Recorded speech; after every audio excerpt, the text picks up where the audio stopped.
going on, everybody? Chris from Locked On Avalanche, and we are only 6 games into the season, and how many of us have already circled this game tonight on our hockey calendars? Vegas is back in town.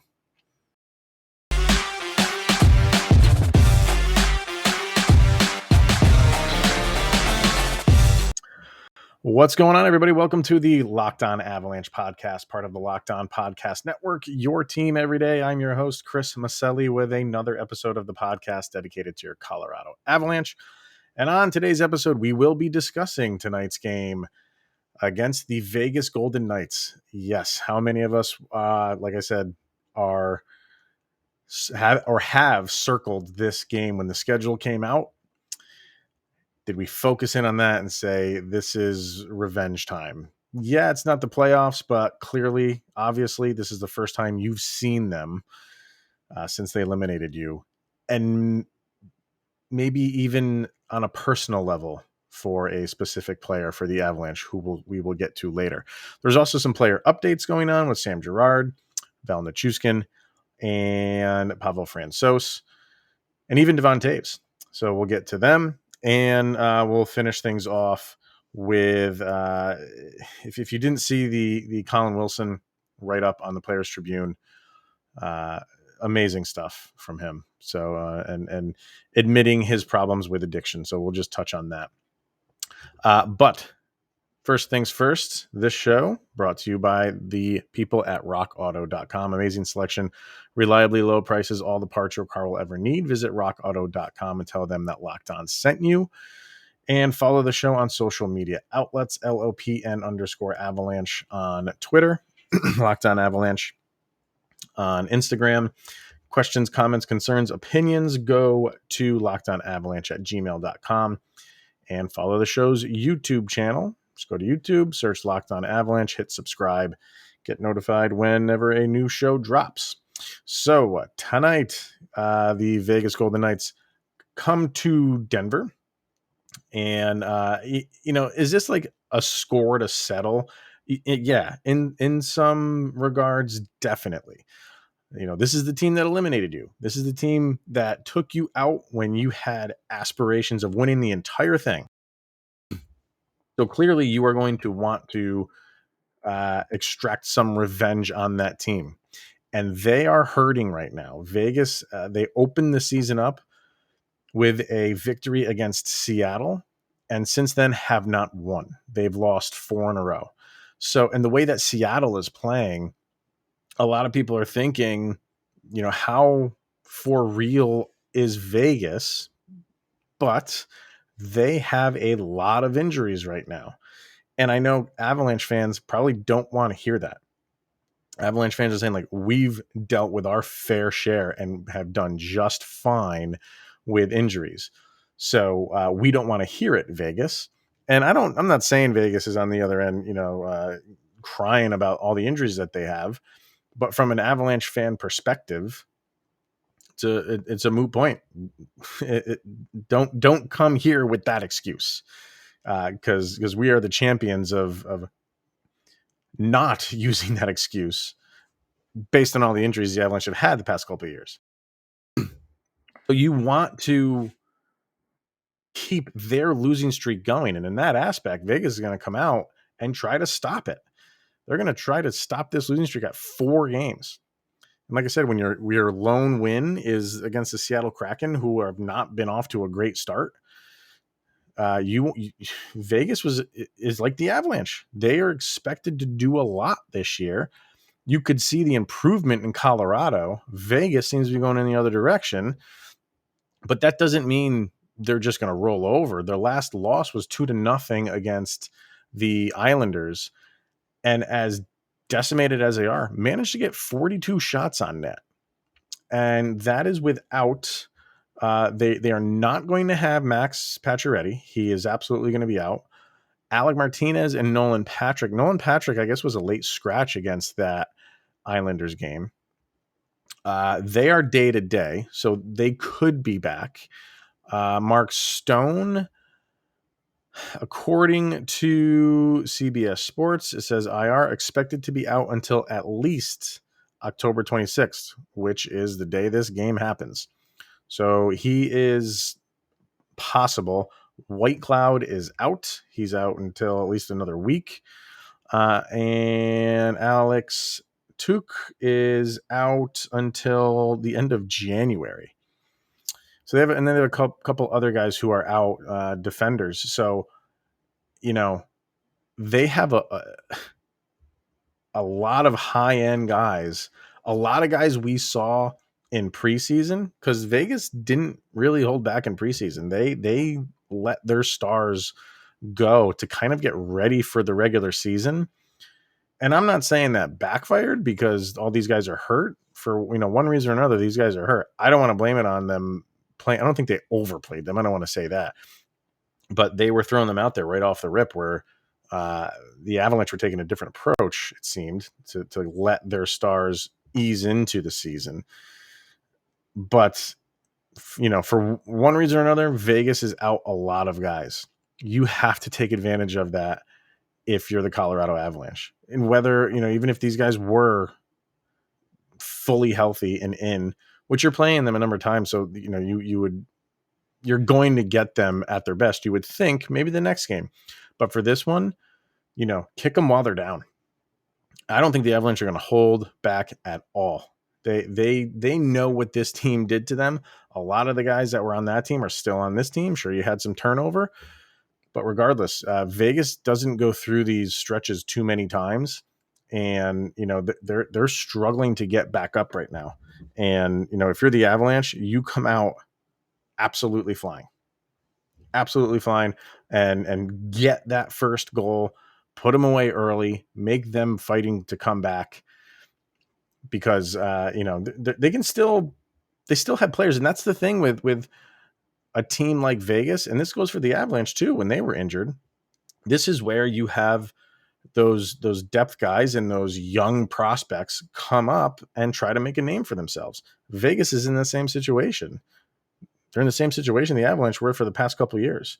So they're going to have guys going all out, trying to make a name for themselves, trying for when, down the road they get called up again, when their stars for Vegas finally come back.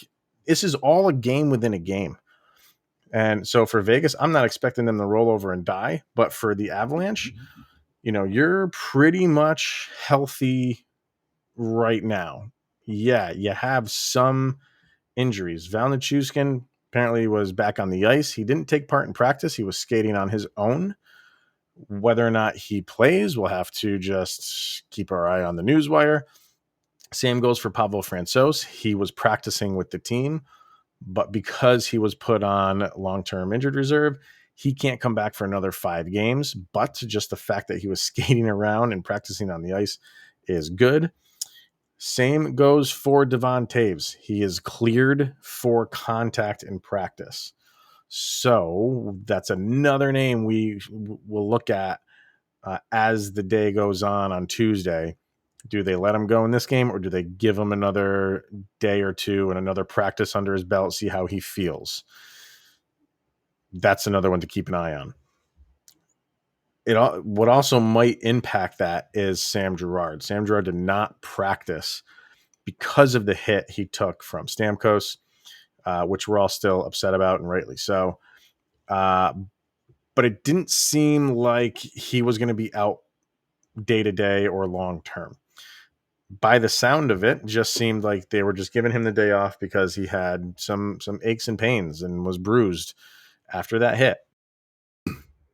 Understandably so. So if he can come back, be interesting to see what they do with Toews. Maybe they let him sit out at least one more game and, like I said, get another practice under his belt. If Girard can't go for whatever reason, I kind of expect him to, the way that they were talking. But let's just say he can't. Do they force Toews in maybe a little bit earlier than expected, or just shuffle the defenders around? So something to watch for the Avs defense when it comes to Toews and or Girard. Interesting. But nonetheless, I know this is, again, game 5 against Tampa. We were saying a must-win game in the effect that the Avs just have to stop this streak, this losing streak. they have to salvage a game on this road trip. They just need a win and just to get some momentum going, and they got it. I think the same goes for this game. This is you don't want to label this one a must win. It's not in the sense of the duration of the season, but to get back at the team that eliminated you is always on the mind of the team that was eliminated. And the first time you see them again, you do want to stick it to them. And especially when Vegas is down like they are, that doesn't mean a thing. Sorry. We'll stick it to you just the same as if it was you guys were a full team. One guy who definitely will have his eyes on this game. It'll be interesting to see how the opening puck drop goes if he's on the ice. And that is Bowen Byram. Did not play after that hit from Keegan Colasar in the regular season. And that will be interesting because he is not back down from anybody. But we'll hear from Bowen Byram in his press conference after practice today, and some good stuff there. We'll continue the talk on him, but we are going to hear first from betonline.ag, and the football season is back, obviously, and so is the start of the basketball season, and we have more prop bets, odds, and lines than ever before at betonline.ag. It remains your number one spot for all of the basketball and football action this season. Head over to the new updated desktop and mobile device website. Sign up today and receive a 50% welcome bonus on your first deposit. Just use the promo code Locked On, and you will receive your bonus. From basketball, football, baseball postseason, the NHL, boxing, and UFC, right to your Vegas casino games. Don't wait to take advantage of all the amazing offers available for the 2021 season. BetOnline is the fastest and easiest way to bet on all of your favorite sports. It's where the game starts. BetOnline.ag.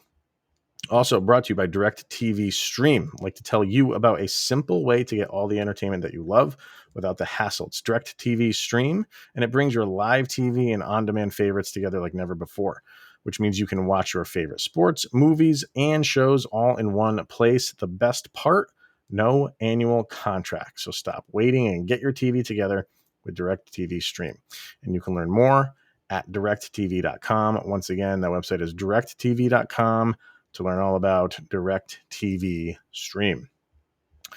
All right, Bowen Byram, talked a little bit about him yesterday, getting more and more comfortable by the day, by the game.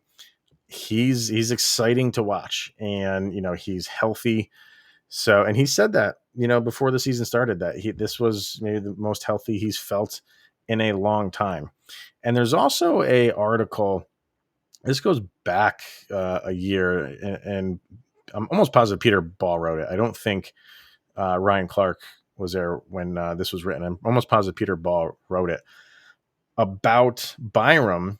Not necessarily losing his love for the sport, but I think he was playing on a team that just wasn't winning, and he was head and shoulders above everybody else on the team.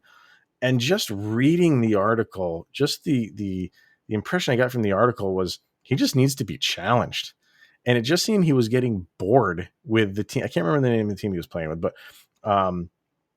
he was clearly the best player on the ice.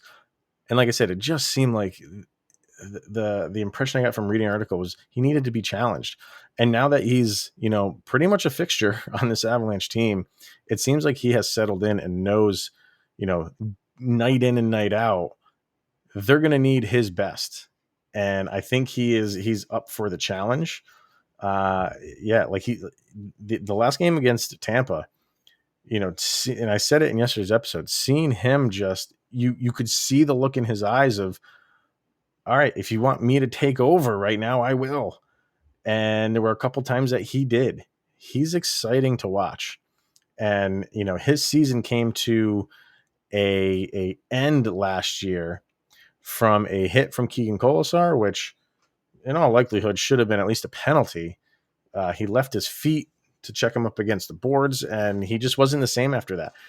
He was cleared to come back in the playoffs, but I think the Avs just said, no, we're not comfortable putting him in there. Maybe it was a combination of they weren't sure he was 100% healthy and his inexperience at the time for a playoff spot. But then they did something and, put Sampo Ranta in the middle of a series with Vegas. So maybe that wasn't the case. I have no idea. We didn't really hear why.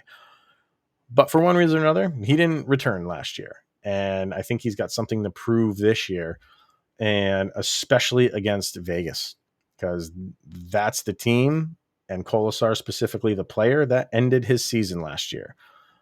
I'm not expecting, Byram himself to be the one to throw the gloves off and start something with Kolesar, because he's not the type of guy that, he showed he's got no problem, mixing it up and throwing his body around.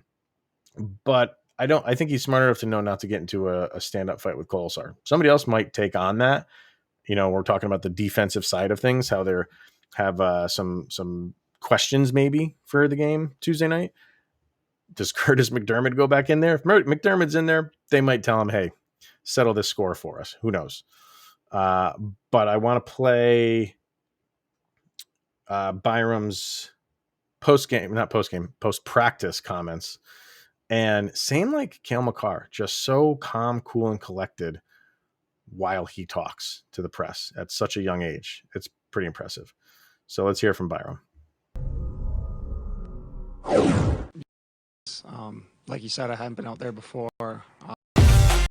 with the team or by myself much. So it was really cool to stay a couple days in Florida, down there on the water. It was beautiful. Spent a little bit of time on the beach. So it was nice, had a day off there. So it was kind of a nice little break, I guess. What do you think about the way the team's playing, with obviously a tough start for a trip and a big win? Yeah, for sure. I think obviously we were missing a couple key pieces early on. That's never easy. So, yeah, I think every team's going to have points in the season where they're not playing their best. Ours is right now, so it's something you got to get through. And that was a huge win in Tampa. We needed that badly. Coming back from the trip without a win would have sucked. So to get that was huge. How does it feel to be a first pairing D on a pretty good team, a really deep D4 at age 20? Yeah, I mean, I try not to think about it too much. Just focus on playing well, doing what I can to help the team win. And playing with Cale, it makes it pretty easy. So it's been a lot of fun so far. So just gotta stay focused and keep stringing some wins together. Are you still wide-eyed, or are you still a wide-eyed kid out there, or are you getting ready to be an adult? Yeah, I think last year when I played my games, I was still pretty nervous and tentative. And this year I feel a lot more comfortable on the ice, no matter who's out there. I remember last year, if I was out against a big name guy, I'd be like, oh, geez, look who's out here. But this year I feel a lot more comfortable in that regards. Have you always been comfortable with, like chirping or getting in scrums or stuff? It seems like you're very willing to kind of turn at you. We're just like looking at him for a while. Yeah, I think it's just kind of how I play. I mean, I try to play on the edge and play physical, along with moving the puck, jumping into the play. So I guess it kind of comes with the territory. I think I'm a pretty competitive guy too. So I try to steer clear of that for the most part, but it doesn't always work out that way. You mentioned being awestruck a little bit, and I remember in Washington, you were playing Ovechkin, and I forget the play, but I remember saying there's a 20-year-old against a legend. How did you feel against that game against him?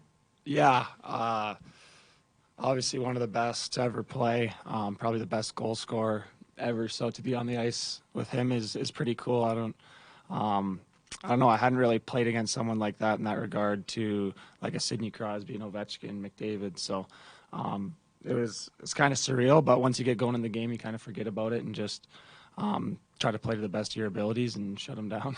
Well, he's been known to trash talk. Did he trash talk you? Did you trash talk him? No, I don't think. I don't think I can win that one for sure. So I'm trying to stay away from that.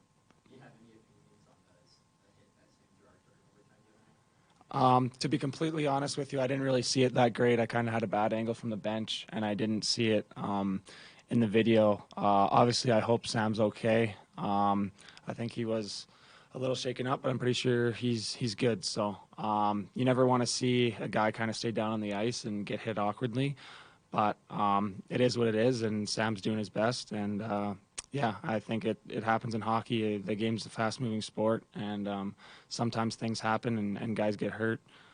So kind of is what it is, and just something you got to keep your head up for. Have you felt yourself getting more comfortable physically as the season's gone on? Yeah, for sure. I think that's always something I kind of need to work on, especially in the D zone, is just closing quick, being physical, boxing guys out in front of the net. And I've been really trying to focus on that, the kind of the road trip, just having conversations with Prater and whatnot. So I feel like I'm doing a better job of that now, and I think I just have to continue to grow in that area. All right, so some good stuff there by Byram. He says he likes to play a physical game, and I don't think that physicality includes, just. But we saw it. We saw him in Tampa play a physical game, and didn't seem like Tampa liked it too much. And he talked about Alex Ovechkin kind of playing against him, and you kind of lose sight of that every once in a while. That the youngsters of the league are really young. 18, 19, 20-year-olds. And, they were babies when Ovechkin had just started. So to play against, you kind of lose sight of that sometimes, that these guys are playing against, hockey royalty, and they have to get over the awe factor relatively quickly. So I just love how calm he is. He answers every question directly, doesn't skirt around anything really, and has a really good temperament. So he's going to be another solid Avalanche player, hopefully for a very, very long time. And it will be interesting to see how this game starts out. I'm not expecting anything, but it wouldn't shock me if him or somebody takes a little bit of a run at Kolasar. We shall see. All right, let's hear from rockauto.com. With the ever-increasing number of makes and models, it's now impossible for your local chain auto parts store to stock all the parts that you need. So why endure often pointless or seemingly intimidating questioning and wait while the person behind the counter orders the parts on their computer, choosing only the brands that their warehouse happens to carry, when you have a computer and access to rockauto.com at home and in your pocket? Save time and money when using Rock Auto. It's a family-run business serving do-it-yourselfers for over 20 years. The prices are reliably low for every customer, so go explore their easy-to-use website today and find the solution to your auto parts needs. Go to rockauto.com right now and see all the parts available for your car or truck, right locked on in the How Did You Hear About Us section, so they know that we sent you to them. Amazing selection, reliably low prices, all the parts your car will ever need at rockauto.com. All right. Finally, I've said it a couple times on this show. In my my real world, I do substance abuse counseling, and when Colin Wilson came out with his article on the Players Tribune, not that long ago, a few months ago, talking about some problems he was going through, he never mentioned addiction. And I'm not going to sit here and say, in reading the article, I was kind of like reading the tea leaves. And just because I've been doing it for so long, I could tell there was something else there. But I'm never just going to call somebody out and just say, like, that person's got an addiction. But I've seen a lot in my time as a substance abuse counselor where I could just read through some of the things that he was saying and say that there's more there than just what he's initially talking about in OCD. And he came out and released another article, and it starts with, "I was not telling the truth." And now he is. And I don't know Colin Wilson. I've never talked to him. I can only imagine the sense of relief he has on himself today because of what he wrote in that article. And if you addiction touches a lot of people, millions of people, one way or another, directly or indirectly. You probably have 7 degrees of someone that that struggled with it. And to come out with it publicly in that form for a public figure, an athlete no less, to come out and say what he said is, huge rounds of applause for him to do it. That does not mean his work is over. His work will last the rest of his life in living a sober and clean life. But doing that, he has to be completely comfortable with putting his business out there for the world to know. People that I work with, they're just putting their business out there, and maybe their family knows it. Maybe people in the community know it, that they're in treatment. He put this on display for the world to know. That is miraculous. It's not easy. It's not going to be easy. He's going to have good days. He's going to have bad days. And, to do it in the fashion that he did, I think will help him long term, because now there's going to be a lot of people that come to him and that were empowered by what he said, and to say, you know what, I got a problem too. And, if he can come out, he will be a poster boy for a lot of people out there that didn't think they could speak up and say something. And now that they will. And Nazem Kadri had some really, really good words to say about Colin Wilson. Apparently they are very close. And Kadri said something to the effect of, he's doing this not for any self-serving purposes. He's not doing this for someone like me to go congratulate him that he's doing it. He's doing it for other people, because he knows if he's struggling with it, there's other people out there that are struggling with it too. And if it's the old saying, if I can get one person to admit to something and go get help, then I've succeeded. I feel like he has that, but he's going to have helped a lot more people than that. Addiction is not something that a lot of people want to talk about, especially the macho men of the NHL. So when he can do it, like, it seems like he has turned his life to this. Hockey is not as important to him anymore. That's completely fine. What's important to him is helping other people and getting his life on track, because it's going to be a daily grind for him in the beginning stages, which he's in right now, to day after day get through another day. But I can guarantee you the support he's getting on a massive scale is going to help him immensely when he's not having good days. So he's got tons of people now at his disposal to say, I need, help me, get me through this day. Where before, maybe only select people. Now it's an entire world that he can reach out to. So I applaud him. It's a fantastic write-up if you want to go read it. If you haven't read it, the Players Tribune. There's some people, who look at addiction differently, but and you can have your thoughts on it, however you want to think about it. That's fine. But for my standpoint, to do what he did takes incredible courage, and I applaud Colin Wilson for doing that. And if you are someone out there that is struggling, there is help. People will help you do the right thing if you need it. You just need to reach out. You just have to take that first step and reach out. All right, everybody, that is going to be it for today. So let's see if the Avalanche can continue and get a 2-game winning streak, their first winning streak of the season against the Vegas Golden Knights. So we'll be back to talk about it tomorrow. And like I said, hopefully it's a win, some good things to talk about, and we'll go from there. So thank you for making this your first listen of the day. Check out Locked On Fantasy Hockey to get all your updates on the world of fantasy sports, or world of fantasy hockey, I should say. So great information over there if you're one of those that takes part in the fantasy hockey world. So thank you, everybody, for tuning in. It's always appreciated, and we'll see everybody tomorrow. Stay safe.